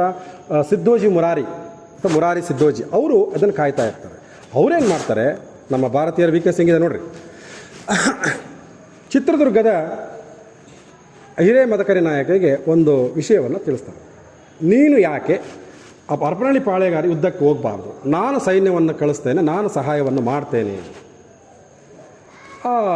ಒಂದು ರಾಯಭಾರಿಗಳನ್ನು ಕಳಿಸ್ತಾರೆ. ಆಗ ಬಹಳ ಸಂತೋಷ ಆಗ್ತದೆ ಆ ಚಿತ್ರದುರ್ಗದ ಹಿರೇಮದಕರಿ ನಾಯಕನಿಗೆ. ಬಹಳ ಸಂತೋಷ ಆಯಿತು ಅಂತೇಳಿ ಮರಾಠ ಸೈನ್ಯ, ಹಿರೇಮದಕರಿ ಸೈನ್ಯ, ಬಹುದೊಡ್ಡ ಸೈನ್ಯ ಕೊಟ್ಟೂರಿಗೆ ಮುತ್ತಿಗೆಯನ್ನು ಹಾಕ್ತದೆ. ಈ ಸೋಮಶೇಖರ ನಾಯಕನಿಗೆ ಜಂಗಾಬಲೆ ಒದಗೋಗ್ಬಿಡುತ್ತೆ. ಯಾಕಂದ್ರೆ ಸಣ್ಣ ಪ್ರಾಂತ್ಯ, ಸಣ್ಣ ಸೈನ್ಯ, ಏನು ಮಾಡಬೇಕು ಬಹಳಷ್ಟು ಘಾಸಿಕೊಂಡಿರ್ತಾರೆ. ಆಗ ಅಲ್ಲಿರ್ತಕ್ಕಂತಹ ರಾಜಭಟರು ಕೊಟ್ಟೂರಲ್ಲಿ ಕೊಟ್ಟೂರೇಶ್ವರರು ಅಂತೇಳಿ ಮಹಾನ್ ವ್ಯಕ್ತಿಗಳು ಬಂದಿದ್ದಾರೆ, ಸಾಧು ಸಂತರು ಬಂದಿದ್ದಾರೆ. ಅವರು ಮಾತಾಡ್ತಕ್ಕಂಥ ವಾಕ್ ಸಿದ್ಧಿಗಳು, ಅವರಲ್ಲಿ ನಿಮ್ಮ ಪ್ರಾರ್ಥನೆಯನ್ನು ಮಾಡಿದರೆ ನಿಮಗೆ ಗೆಲುವನ್ನು ತಂದು ಕೊಡ್ತಾರೆ, ಅದು ಎರಡು ಮಾತಿಲ್ಲ ಅಂತಕ್ಕಂಥದ್ದನ್ನು ಹೇಳ್ತಾರೆ. ಆಗ ಸೋಮಶೇಖರ ನಾಯಕ ಓಡೋಡಿ ಬರ್ತಾನೆ. ಓಡಿ ಬಂದು ಕೊಟ್ಟೂರೇಶ್ವರರಿಗೆ ನಮಿಸಿ ಸಾಷ್ಟಾಂಗ ನಮಸ್ಕಾರ ಮಾಡಿ, ನನ್ನ ಈ ಒಂದು ಅಪಾಯದಿಂದ ಪಾರು ಮಾಡಬೇಕು, ನನ್ನ ಪ್ರಾಂತ್ಯವನ್ನು ಉಳಿಸ್ಕೊಡ್ಬೇಕು ಅಂತ ಹೇಳಿ. ಆಗ ಕೊಟ್ಟೂರೇಶ್ವರರು ಅಭಯಾಸ್ತ ನೀಡಿ, ನೀನು ಯುದ್ಧಕ್ಕೆ ಬರಬೇಡ, ನಾನೇ ನೋಡ್ಕೊಳ್ತೇನೆ, ಅದನ್ನು ನಾನೇ ನೋಡ್ಕೊಳ್ತೇನೆ ಆಯಿತು ಅಂತೇಳಿ ಸೋಮಶೇಖರ ನಾಯಕ ಅಲ್ಲಿ ಹರಪನಹಳ್ಳಿಯಲ್ಲಿ ಇರ್ತಾರೆ. ಆಗಲೇ ಮರಾಠ ಸೈನ್ಯ, ಚಿತ್ರದುರ್ಗದ ಹಿರೇಮದಕರ ಸೈನ್ಯ, ಬಹುದೊಡ್ಡ ಸೈನ್ಯ ಮುತ್ತಿಗೆ ಹಾಕುತ್ತೆ. ಯಾವುದು ರಣರಂಗ? ಮರಿಕೊಟ್ಟೇಶ್ವರ ದೇವಸ್ಥಾನ ಇದೆಯಲ್ಲ, ಆ ಬಯಲು ಜಾಗವೇ ಅದು ರಣರಂಗವಾಗಿದೆ. ಇನ್ನೇನು ಯುದ್ಧ ಮಾಡಬೇಕು ಅಂತಕ್ಕಂತಹ ಶುರು ಮಾಡಬೇಕು. ಆಗ ಕೊಟ್ಟೂರೇಶ್ವರು ಹುಲಿಯ ಒಂದು ವಾಹನವನ್ನೇರಿ ಬರ್ತಾರೆ. ಬಂದುಬಿಟ್ಟು ಆಗಿನ ಕಾಲದಲ್ಲಿ ಒಂದು ಸಂಪ್ರದಾಯ, ಯಾರು ಕ್ಷತ್ರಿಯರು ಸಾಧು ಸಂತರನ್ನು ನೋಯಿಸ್ತಾ ಇರಲಿಲ್ಲ, ಯಾವ ರೀತಿಯಾಗಿ ಅವರನ್ನು ಮುಟ್ತಾ ಇರಲಿಲ್ಲ. ಆಗ ಒಂದು ಸಾಧು ಸಂತರಾಗಿ ಹುಲಿಯ ಮೇಲೆ ಬರ್ತಾರೆ. ಅವರನ್ನು ನೋಡಿ ಬಂದ ಮೇಲೆ ಇದ್ದಕ್ಕಿದ್ದ ಹಾಗೆ ಇಡೀ ಮೋಡಗಳು ಮೇಘಸ್ಫೋಟ ಆಗಿ ಭರ್ಜರಿ ಮಳೆ ಪ್ರವಾಹದಂತೆ ಬರುತ್ತೆ. ಆ ಪ್ರವಾಹದ ಜೊತೆಗೆ ವಿಷಜಂತುಗಳು, ಹಾವುಗಳು, ಚೇಳುಗಳು, ವಿಷಸರ್ಪಗಳು, ವಿಷಕಂಠ ಎಲ್ಲವೂ ಬರ್ತವೆ. ಆ ಸೈನ್ಯವನ್ನು ಮುತ್ತಿಗೆಯನ್ನು ಹಾಕ್ತವೆ. ಅಷ್ಟೇ ಅಲ್ಲ, ಆ ಸಂತರು ಆ ಇಡೀ ಏನು ಸೈನ್ಯ ಇದೆಲ್ಲ ಸಾವಿರಾರು ಸಂತರಾಗಿ ಅವರ ಕಣ್ಣಿಗೆ ಕಾಣ್ತಾರೆ. ಆ ಸಂತರು ಮತ್ತು ಈ ಕೊಟ್ಟೂರೇಶ್ವರ ಬೆತ್ತ, ಆ ಬೆತ್ತ ಅವರನ್ನೆಲ್ಲ ಯುದ್ಧ ಮಾಡಿ ರಣರಂಗದಿಂದ ಓಡಿ ಹೋಗುವಂತೆ ಮಾಡ್ತಾರೆ. ಆಗ ಸೋಮಶೇಖರ ನಾಯಕ ವಿಜಯಿ ಆಗ್ತಾನೆ. ಬಹಳ ಸಂತೋಷಪಟ್ಟು ಓಡೋಡಿ ಬರ್ತಾನೆ. ಗುರುದೇವ, ನನ್ನ ಇಷ್ಟಾರ್ಥಗಳನ್ನು ಪೂರೈಸಿಬಿಟ್ಟೆ ಗುರುದೇವ ಅಂತ ಸಾಕಷ್ಟು ಸಂತೋಷನಾಗಿ ಈ ಸಂತೋಷದಲ್ಲಿ ಅದಕ್ಕಿಂತ ಮುಂಚೆ ಈ ಯಾವಾಗ ಸೈನ್ಯ ಮುತ್ತಿಗೆ ಹಾಕುತ್ತೋ ಒಂದು ಡಂಗೂರವನ್ನು ಸಾರಿಸುತ್ತಾರೆ. ಯಾರು ನನ್ನ ಸೈನ್ಯಕ್ಕೆ ಯಾರಾದರೂ ಸಹಾಯ ಮಾಡಿದರೆ ಅರ್ಧ ರಾಜ್ಯವನ್ನು ಕೊಡ್ತೀನಿ ಅಂತ ಹೇಳಿ ಡಂಗೂರವನ್ನು ಸಾರಿಸುತ್ತಾರೆ. ಆ ಮಾತಿನಂತೆ ನೀನು ಅರ್ಧ ರಾಜ್ಯವನ್ನು ತಗೋಬೇಕು ಅಂತೇಳಿ ಆ ಕೊಟ್ಟೂರೇಶ್ವರಲ್ಲಿ ಅರಿಕೆಯನ್ನು ಮಾಡಿಕೊಂಡಾಗ ಕೊಟ್ಟೂರೇಶ್ವರ ಹೇಳ್ತಾರೆ, ಅಲ್ಲಪ್ಪ, ನಾನು ನೋಡಿದರೆ ಜಂಗಮ, ನಾನು ಎಲ್ಲ ವೈರಾಗ್ಯವನ್ನು ತೆಗೆದು ನಾನು ಈ ಸಿಂಹಾಸನ, ಈ ರಾಜ್ಯ ನಾನು ತೆಗೆದುಕೊಂಡು ಏನು ಮಾಡಿ, ನನಗೇನೂ ಬೇಡ ಇಲ್ಲ, ನನ್ನ ಒಂದು ಖುಷಿಗೋಸ್ಕರ, ನನ್ನ ಸಂತೋಷಕ್ಕೋಸ್ಕರ ನೀವೇನಾದರೂ ಒಂದು ಕೇಳಲೇಬೇಕು ಅಂತ. ನೋಡ್ರಿ, ಒಬ್ಬ ಸಾಮಾನ್ಯ ಮಾನವ ಆ ಕೊಟ್ಟೂರೇಶ್ವರಿಗೆ ಏನಾದರೂ ಕೇಳಲೇಬೇಕು ಹಾಗೆ ಯೋಚನೆ ಮಾಡ್ತಾರೆ. ಅಷ್ಟೊತ್ತಿಗೆ ಆ ಯುದ್ಧದಲ್ಲಿ ಈ ಹಿರೇಮಠ ಇದೆಯಲ್ಲ, ಅದಕ್ಕಿಂತ ಮುಂಚೆ ಅಲ್ಲಿ ವೀರಭದ್ರೇಶ್ವರ ದೇವಾಲಯ ಇದೆ. ಆ ವೀರಭದ್ರೇಶ್ವರ ದೇವಾಲಯದಲ್ಲಿ ಯುದ್ಧ ಮಾಡುವಾಗ ಆ ಮದ್ದುಗುಂಡುಗಳು ವೀರಭದ್ರೇಶ್ವರ ಮೂರ್ತಿಗೆ ಬೀಳುತ್ತೆ. ಆ ಮೂರ್ತಿ ಭಿನ್ನ ಆಗುತ್ತೆ. ನಮ್ಮ ಸಂಸ್ಕೃತಿಯಲ್ಲಿ, ನಮ್ಮ ಪದ್ಧತಿಯಲ್ಲಿ ಭಿನ್ನವಾಗಿರ್ತಕ್ಕಂಥ ಮೂರ್ತಿಯನ್ನು ಯಾರು ಪೂಜೆ ಮಾಡೋದಿಲ್ಲ, ಗೊತ್ತಿದೆ. ಆಗ ಕೊಟ್ಟೂರೇಶ್ವರ ಕೇಳ್ತಾರೆ, ಈಗಾಗಲೇ ಆ ವೀರಭದ್ರೇಶ್ವರ ದೇವಾಲಯ ಮುಕ್ಕಾಗಿದೆ, ಅದನ್ನು ಯಾರು ಪೂಜೆ ಮಾಡೋದಿಲ್ಲ. ಆ ವೀರಭದ್ರೇಶ್ವರ ದೇವಾಲಯ ಇದೆಯಲ್ಲ, ಅದರ ಮುಂದೆ ಒಂದು ಮಠವನ್ನು ಕಟ್ಟಿಕೊಡು ಅಂತೇಳಿ ಕೇಳಿ. ನಾವೇನು ಈಗ ಹಿರೇಮಠವನ್ನು ನೋಡ್ತೀವಲ್ಲ, ಅದೇ ಮಠವೇ ಆ ಸೋಮಪ್ಪನಾಯಕ ಕಟ್ಟಿಕೊಟ್ಟಿರ್ತಕ್ಕಂಥ ಒಂದು ಮಠ. ನಾವೀಗಲೂ ಕಣ್ತುಂಬ ನೋಡ್ಬೋದು. ಅದರ ಒಳ ವಿನ್ಯಾಸಗಳು ಬೇಡ, ಅದು ಟೈಮ್ ಆಗ್ತದೆ. ಈಗ ಆ ಹಿರೇಮಠವನ್ನು ಕಟ್ಟಿಸ್ಕೊಡ್ತಾರೆ. ನಾವು ಹೋಗ್ತಾ ಇರ್ತಕ್ಕಂಥದ್ದು ಅದೇ ಹಿರೇಮಠ. ಒಂದು ಚಾರಿತ್ರಿಕವಾಗಿ ನೋಡೋದಾದ್ರೆ, ಆ ಮೊದಲೇ ವೀರಭದ್ರೇಶ್ವರ ದೇವಸ್ಥಾನದಲ್ಲಿ ಒಂದು ಗೋಪುರ, ಸಣ್ಣ ಗೋಪುರ ಇರುತ್ತೆ. ಆ ಹೊರಮಠಕ್ಕೆ ನೋಡ್ರಿ, 2 ಗೋಪುರಗಳಿದ್ದಾವೆ. ಆ ಕೊಟ್ಟೂರೇಶ್ವರನ ಗೋಪುರ ದೊಡ್ಡದಿದೆ. ಆ ದೊಡ್ಡ ಗೋಪುರವನ್ನು ಕಟ್ಟಿ ಒಂದು ವೈಭವೀಕೃತ, ಒಂದು ಒಳ್ಳೆಯ ಸುಸಜ್ಜಿತವಾಗಿರ್ತಕ್ಕಂಥ ಕಲ್ಲಿನ ದೇವಸ್ಥಾನವನ್ನು, ಒಂದು ಮಠವನ್ನು ಕಟ್ಟಿಕೊಡ್ತಾರೆ. ಅಲ್ಲಿ ಕೊಟ್ಟೂರೇಶ್ವರ ವಾಸ ಮಾಡ್ತಾ ಇರಬೇಕಾದ್ರೆ ಅಲ್ಲಿಗೆ ಸೋಮಪ್ಪ ನಾಯಕನಿಗೆ ಇನ್ನೂ ಸಂತೃಪ್ತಿ ಆಗೋದಿಲ್ಲ. ಇಲ್ಲ ಗುರುಗಳೇ, ನೀವು ನನಗೆ ಈ ಸಾಮ್ರಾಜ್ಯವನ್ನು ತಗೋಬೇಕು ಅಂತ ಮತ್ತೆ ಹಠಕ್ಕೆ ಬೀಳ್ತಾರೆ. ಅಲ್ಲಪ್ಪ, ಬೇಡ ಬೇಡ, ಹೋಗಲಿ, ಒಂದು ದಿನವಾದರೂ ರಾಜರಾಗಿ ನೀವು ಕುಳಿತುಕೋಬೇಕು, ಅದನ್ನು ಕಣ್ಣು ತುಂಬ ನಾನು ನೋಡಬೇಕು ಅಂತ. ಆಗ ಅಲ್ಲೇ ಹಿರೇಮಠದಿಂದ ಅಲ್ಲೇ ಕಟ್ಟೆ ಮೇಲೆ ಕುಳಿತು ಒಂದು ದಿನದ ಮಟ್ಟಿಗೆ ರಾಜರ ದರ್ಬಾರನ್ನು ನಡೆಸ್ತಾರೆ. ಅದಕ್ಕೆ ಆ ಮಠಕ್ಕೆ ದರ್ಬಾರ್ ಮಠ ಅಂತಕ್ಕಂಥನು 2 ಹೆಸರುಗಳನ್ನು ನಾವು ಕರಿತಾ ಇರ್ತೇವೆ. ಆ ಒಂದು ದಿನದಲ್ಲಿ ಧಾರ್ಮಿಕ ಒಂದು ಕೈಂಕರ್ಯಗಳನ್ನು ಮಾಡ್ತಾರೆ ಮತ್ತು ಆಡಳಿತ ಕೇಂದ್ರವಾಗಿ ಒಂದು ದಿನದಲ್ಲಿ ಮಾಡ್ತಾರೆ. ಅದಕ್ಕೆ ಗುರುಕೊಟ್ಟರೇಶ್ವರರಿಗೆ ಗುರು ಬಸವರಾಜ ಅಂತ ನಾವು ಬಿರುದನ್ನು ಇವತ್ತಿಗೂ ನಾವು ಕರೆಯೋದನ್ನು ನಾವು ನೋಡ್ತೇವೆ. ಹೀಗೆ ಗುರು ಬಸವರಾಜ ಅಂತಕ್ಕಂಥ ಬಿರುದು ಬಂತು. ಇದು ನಾವು ಚಾರಿತ್ರಿಕವಾಗಿ ನೋಡಿದರೆ. ಇನ್ನು ಪೌರಾಣಿಕವಾಗಿ ನೋಡಿದರೆ ಇನ್ನು ಭಾಳಷ್ಟು ವಿಷಯ ಪವಾಡಗಳಿದ್ದಾವೆ. ಸರಿ, ನೀವು ಯಾವಾಗ ನಿಲ್ಲಿಸೋ ಅಂತ ನಿಲ್ಲಿಸ್ತೇವೆ ಸರ್. ಇನ್ನು ಪೌರಾಣಿಕವಾಗಿ ನೋಡೋದಾದರೆ ಈ ವೀರಭದ್ರೇಶ್ವರ ದೇವಾಲಯ ಇತ್ತು ಅಂತ ಮೊದಲೇ ಹೇಳಿದೆ ನಾನು. ಗುರುಕೊಟ್ಟೂರೇಶ್ವರರು ಒಂದು ದಿನ ಬಂದು, ವೀರಭದ್ರೇಶ್ವರ, ನನಗೆ ಉಳ್ಕೊಳ್ಳಿಕ್ಕೆ ಒಂದು ದಿನದ ಮಟ್ಟಿಗೆ ನನಗೆ ಕೊಡಬೇಕು, ಒಂದು ಸ್ಥಾನವನ್ನು, ನನಗೆ ಜಾಗವನ್ನು ಕೊಡಬೇಕು. ಆಯಿತು, ಅಯ್ಯೋ ಅದಕ್ಕೇನಂತೆ, ನೀವು ಮಹಾನ್ ಸಂತರು ಕೇಳ್ತೀರಾ ಅಂತಂದರೆ, ಇದು ಶಿವನ ಸಂಜಾತಕರು ಕೇಳ್ತೀರಾ, ನಾನು ಯಾಕೆ ಇಲ್ಲ ಇರ್ರಿ ಅಂತೇಳಿ ರಾತ್ರಿ ಮಲ್ಕೊಂಡು ನೋಡಿ ಬೆಳಿಗ್ಗೆ ಬೆಳಕರದ ನೋಡಿದ್ರೆ ಇಡೀ ದೇವಸ್ಥಾನದ ತುಂಬೆಲ್ಲ ಬರೀ ಬೆತ್ತ ಜೋಳಿಗೆಗಳು. ಅವರಿಬ್ಬರು ಪವಾಡಗಳನ್ನು ಮಾಡ್ತಾರೆ. ಪವಾಡ ಮಾಡಿದ ಮೇಲೆ ಆ ವೀರಭದ್ರೇಶ್ವರನ ಬಲಗಾಲಿಗೆ ಅದು ಮುಕ್ಕಾಗುತ್ತೆ. ಅದು ಯಾಕೆ ಆಗುತ್ತೋ ಗೊತ್ತಿಲ್ಲ, ಅದು ಇಲ್ಲ ನೋಡಿ. ಆ ಕಾಲಿಗೆ ಏಟು ಬಿದ್ದು ಆ ಪವಾಡದಿಂದ ಕಾಲಿಗೆ ಮುಕ್ಕಾಗುತ್ತೆ. ಈಗ ವೀರಭದ್ರೇಶ್ವರನಿಗೆ ಒಂದು ಪಶ್ಚಾತ್ತಾಪ ಆಗುತ್ತೆ. ನಾನು ಮುಕ್ಕಾಗಿರ್ತಕ್ಕಂಥ ನನ್ನನ್ನು ಯಾರೂ ಪೂಜಿಸಲ್ಲ, ನನಗೆ ಪೂಜಿಸುವಂತೆ ಈಗ ನೀನು ಈ ದೇವಸ್ಥಾನವನ್ನು ನೀನೇ ತೊಗೊಂಬಿಡು, ಮತ್ತು ನನ್ನನ್ನು ಆರಾಧನೆ ಮಾಡ್ತಕ್ಕಂಥ, ನನ್ನ ಪೂಜೆ ಮಾಡ್ತಕ್ಕಂಥ ನನ್ನ ಒಂದು ಸ್ಥಳವನ್ನು ಕೊಡು ಅಂತ. ಆಗ ಕೊಟ್ಟೂರೇಶ್ವರರು ತನ್ನ ಬೆತ್ತವನ್ನು ತೆಗೆದುಕೊಂಡು ದಕ್ಷಿಣ ದಿಕ್ಕಿಗೆ ಒಗಿತಾರೆ. ಅದು ಸೀದಾ ಎಲ್ಲಿ ಬೀಳುತ್ತೆ? ಕೊಟದ ಗುಡ್ಡಕ್ಕೆ ಬೀಳುತ್ತೆ. ಆ ಕೊಟದ ಗುಡ್ಡದಲ್ಲಿ ಇವತ್ತಿಗೂ ನಾವು ವೀರಭದ್ರೇಶ್ವರ ದೇವಸ್ಥಾನವನ್ನು ನೋಡ್ತೇವೆ. ಇವತ್ತಿಗೂ ಆ ಆರಾಧ್ಯ ದೇವನಿಗೆ ಹೇಗೆ ಕೊಟ್ಟೂರೇಶ್ವರ ದೇವಸ್ಥಾನದ ಪೂಜೆ ನಡೆಯುತ್ತೋ ಅದೇ ರೀತಿಯಾಗಿ ವೀರಭದ್ರೇಶ್ವರ ದೇವಸ್ಥಾನದಲ್ಲಿ ಇವತ್ತಿಗೂ ನಾವು ಪೂಜೆಯನ್ನು ನೋಡೋದನ್ನು ನೋಡ್ತೇವೆ. ಇದು ಎರಡನೇ. ಇನ್ನೂ ಒಂದು ಏನಪ್ಪ ಅಂತಂದರೆ, ಇವತ್ತಿಗೂ ನಾವು ವೀರಭದ್ರೇಶ್ವರ ದೇವಸ್ಥಾನವನ್ನು ನಾವು ಎಲ್ಲರಿಗೂ ಬಿಡೋದಿಲ್ಲ. ಆಕಸ್ಮಿಕವಾಗಿ ದೊಡ್ಡ ವ್ಯಕ್ತಿಗಳಿಗೆ ಕೇಳಿದಾಗ ಬಿಡ್ತಾರಂತೆ. ಬಿಟ್ಟಾಗ ನೀವು ನೋಡಿದರೆ ಒಳಗಡೆ ನಾನೇನು ಯುದ್ಧದಲ್ಲಿ ಮುಕ್ಕಾಗಿತ್ತು ಅಂತ ಸಿಡಿ ಮದ್ದುಗುಂಡುಗಳು ಇವತ್ತಿಗೂ ಇದಾವಂತೆ ನೋಡಬಹುದು. ಆ ಒಂದು ಸಾಕ್ಷಿ ಏನಪ್ಪ ಅಂದರೆ ಆ ಮದ್ದುಗುಂಡುಗಳು ಸಿಗ್ತವೆ. ಇನ್ನು ಮೂರನೇ ಕಾರಣ, ಈ ಕೊಟ್ಟೂರೇಶ್ವರರು ಆ ವೀರಭದ್ರ ದೇವಾಲಯಕ್ಕೆ ಯಾವಾಗ ಬಂದರೋ, ಅಲ್ಲಿ ವಾಸ ಮಾಡ್ತಾರೋ, ವಾಸ ಮಾಡಿದಾಗ ವೀರಭದ್ರೇಶ್ವರನನ್ನು ಎಲ್ಲರೂ ಮರ್ತೋಗ್ಬಿಡ್ತಾರೆ. ಇದು ಮೂರನೇ ಕಾರಣ.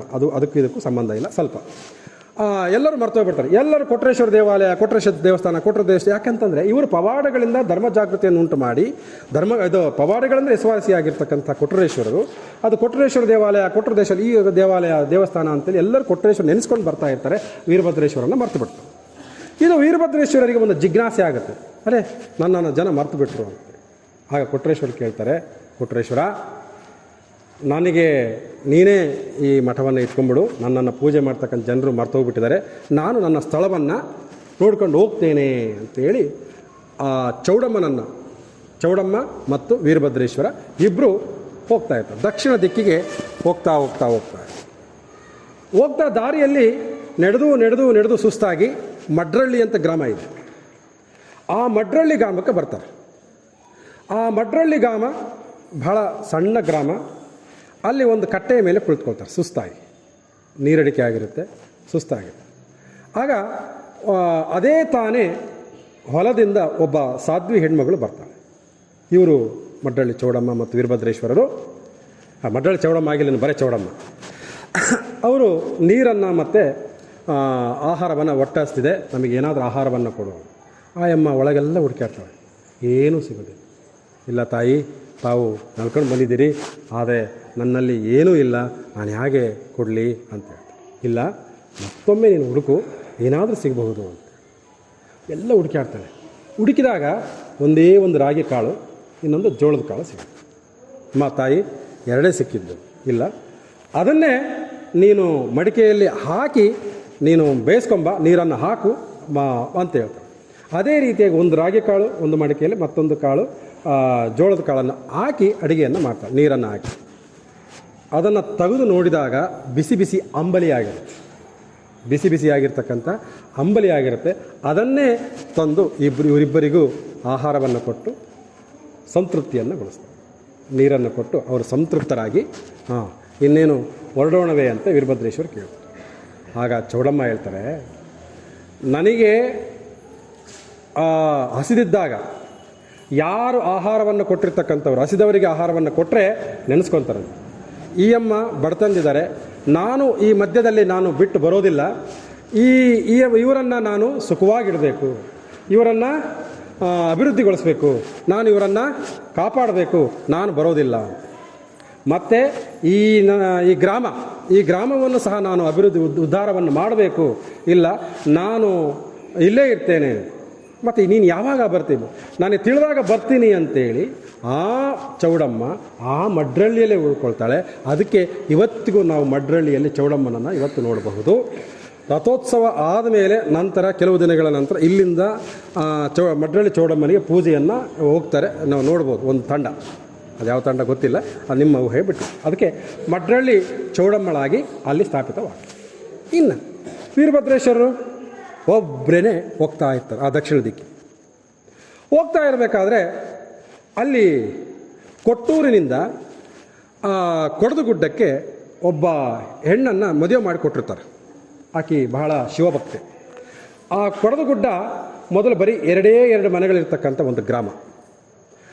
ಇವರು ವೀರಭದ್ರೇಶ್ವರರು ನಡ್ಕೊಂಡು ಹೋಗ್ತಾ ಇರ್ತಾರೆ. ಆ ಸಾಧ್ವಿ ಹೆಣ್ಮಗಳು ನೋಡ್ತಾಳೆ.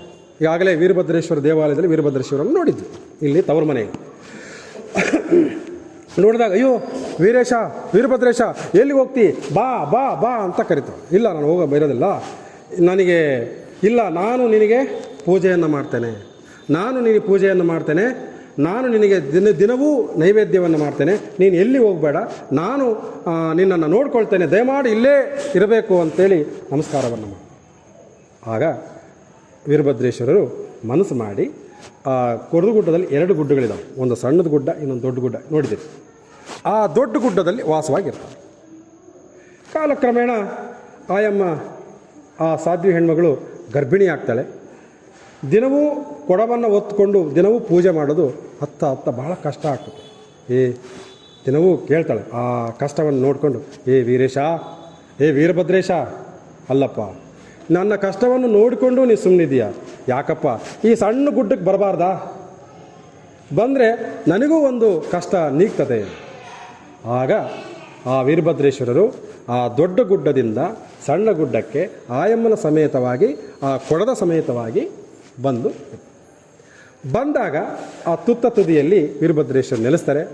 ಆಯಮ್ಮ ಪೂಜೆಯನ್ನು ಮಾಡಬೇಕಾದ್ರೆ ತುಂಬ ಗರ್ಭಿಣಿಯಲ್ಲ, ಆ ಒತ್ತಿರ್ತಕ್ಕಂತಹ ಒಂದು ಕೊಡ ಅಲ್ಲೇ ಅವನ ಪಾದಕ್ಕೆ ಚೆಲ್ಲಿ. ನಾವೀಗಲೂ ನೀವು ಯಾರಾದರೂ ವೀರಭದ್ರೇಶ್ವರನ ಗರ್ಭಗುಡಿಗೆ ಹೋದರೆ ಅಲ್ಲಿ ಒಂದು ತೇವಾಂಶ ಇರುತ್ತೆ, ಅಲ್ಲಿ ಯಾವಾಗಲೂ ಗಂಗಮ್ಮ ಇರ್ತಾಳೆ ಅಂತಕ್ಕಂಥ ಒಂದು ಪ್ರತೀತಿ ಇದೆ. ಅದು ನಿಮ್ಮ ಊಹೆಗೆ ನಿಲುಕಿದೆ, ಅದಕ್ಕೆ ನಾನು ಸಾಕ್ಷಿ ಬರ್ತೇನೆ. ಹಾಗೆಲ್ಲ ಒಂದು ಪ್ರತೀತಿ ಇದೆ, ಅಲ್ಲಿ ನೀರು ಯಾವಾಗಲೂ ಇರುತ್ತೆ. ಆಯಮ್ಮ ಆ ಸಾಧ್ವಿ ಹೆಣ್ಮಗಳು ಹಾಕಿರ್ತಕ್ಕಂಥ ಗಂಗಮ್ಮಳಾಗಿ ಆ ನೀರು ಅಲ್ಲೇ ಇರುತ್ತೆ. ಅದಕ್ಕಾಗಿಯೇ ಆ ವೀರಭದ್ರೇಶ್ವರ ಅಲ್ಲೇ ನೆಲೆಸಿದ್ದಾನೆ ಅಂತಕ್ಕಂಥದ್ದನ್ನು ನಾವು ನೋಡ್ತೇವೆ. ಈಗ ಕೊಡದಗುಡ್ಡ ಅದು ದೊಡ್ಡ ಒಂದು ದೇವಸ್ಥಾನ, ಇವತ್ತಿಗೂ ನಾವು ಸಾಕಷ್ಟು ಹೆಸರನ್ನು ಮಾಡಿದೆ. ಆ ವೀರಭದ್ರೇಶ್ವರ ಇವತ್ತು ಎಲ್ಲ ಕೈಂಕರ್ಯವನ್ನು ಮಾಡ್ತಾರೆ. ಸರ್ ಮುಂದುವರಿಸ್ಬೋದಾ ಸರ್? ಈಗ ಮುಂದೆ ಪವಾಡಗಳ ಒಂದು ಕೊಟ್ಟೂರೇಶ್ವರರು ಹೆಸರಾಗಿದ್ದೇ ಪವಾಡಗಳ ಮೂಲಕ. ಸುಮಾರು ಒಂದು 18 ಪವಾಡಗಳಿದ್ದಾವೆ. ಅದನ್ನು ಹೇಳಲಿಕ್ಕೆ ಕನಿಷ್ಠ ಒಂದು 3/4 ತಾಸಾದರೂ ಬೇಕು. ಅದನ್ನು ಕೊಟ್ಟೂರೇಶ್ವರರ ರಥೋತ್ಸವ ಫೆಬ್ರವರಿ ತಿಂಗಳಲ್ಲಿ ನಡೆಯುತ್ತೆ. ಫೆಬ್ರವರಿ ತಿಂಗಳಲ್ಲಿ ಇದರ ಎರಡನೇ ಭಾಗವನ್ನು ನೋಡೋಣ. ತುಂಬ ಚೆನ್ನಾಗಿದೆ. ರಥೋತ್ಸವ ಆವಾಗಲೇ ಯಾಕೆ ಎಳೆಯುತ್ತೆ, ಗಿಣ್ಣವನ್ನು ಯಾಕೆ ಎಡೆಯನ್ನು ಮಾಡ್ತಾರೆ, ದಲಿತ ಮಹಿಳೆಯರು ಯಾಕೆ ಆರತಿಯನ್ನು ಮಾಡ್ತಾರೆ, ಆನಂತರ ಇನ್ನು ಬೇರೆ ಬೇರೆ ದೇವಸ್ಥಾನಗಳು ಯಾಕೆ ಬಂದವು, ಆನಂತರ ಯಾವ ರೀತಿಯ ಗಚ್ಚಿನ ಮಠದಲ್ಲಿ ಶಿವೈಕ್ಯರಾದರು ಅನ್ನತಕ್ಕಂತಹದ್ದು ಮತ್ತೆ ಮುಂದಿನ ಭಾಗದಲ್ಲಿ ನೋಡೋಣ. ಯಾಕಂದರೆ ಮುಂದಿನ ಜನವರಿ ತಿಂಗಳಲ್ಲಿ ಈಗಾಗಲೇ ನಿರ್ಮಲಾ ಶಿವನಗುತ್ತಿಯವರು ಮುಂದಿನ ಪ್ರವಚನ ಮಾಡ್ತಾರಂತೆ. ಅವರಿಗೆ ಬಿಟ್ಟುಕೊಡ್ತಾ ಫೆಬ್ರವರಿ ತಿಂಗಳಲ್ಲಿ ಇದು ಮುಂದುವರಿಯುತ್ತೆ. ಅದು ದಯಮಾಡಿ ಇನ್ನೂ ಹೆಚ್ಚಿನ ಸಂಖ್ಯೆಯಲ್ಲಿ ಬರ್ರಿ. ನಾನು ಹೇಳಿರ್ತಕ್ಕಂಥ ಮಾತುಗಳು ಎಷ್ಟು ನಿಜವೋ ತಪ್ಪಿದ್ದರೆ ಮನಸ್ಸಿ ಅಂತ ಹೇಳ್ತಾ, ಆ ಕ್ಷೇತ್ರನಾಥ ಆರಾಧ್ಯ ದೇವ ಕಲಿಯುಗದ ಕಾಮಧೇನು ಕಲ್ಪವೃಕ್ಷ ಶ್ರೀ ಶ್ರೀ ಶ್ರೀ ಕೊಟ್ಟೂರೇಶ್ವರ ಈ ಇಲ್ಲಿವರೆಗೆ ಕೇಳಿರ್ತಕ್ಕಂಥ ಎಲ್ಲ ಶರಣರಿಗೆ ಸನ್ಮಾನಗಳು ಉಂಟು ಮಾಡಲಿ, ಎಲ್ಲರಿಗೂ ಆರೋಗ್ಯ ನೆಮ್ಮದಿ ಸಂಪತ್ತನ್ನು ಕೊಡಲಿ ಅಂತ ಹೇಳ್ತಾ, ನನ್ನ ಒಂದು ತೊದಲುಗಳು ಕೇಳಿರ್ತಕ್ಕಂಥ ತಮ್ಮೆಲ್ಲರಿಗೂ ಮತ್ತೊಮ್ಮೆ ನಮಸ್ಕಾರ. ನನ್ನ ಪ್ರವಚನವನ್ನು ಮುಗಿಸ್ತಾ ಇದ್ದೇನೆ. ಧನ್ಯವಾದ.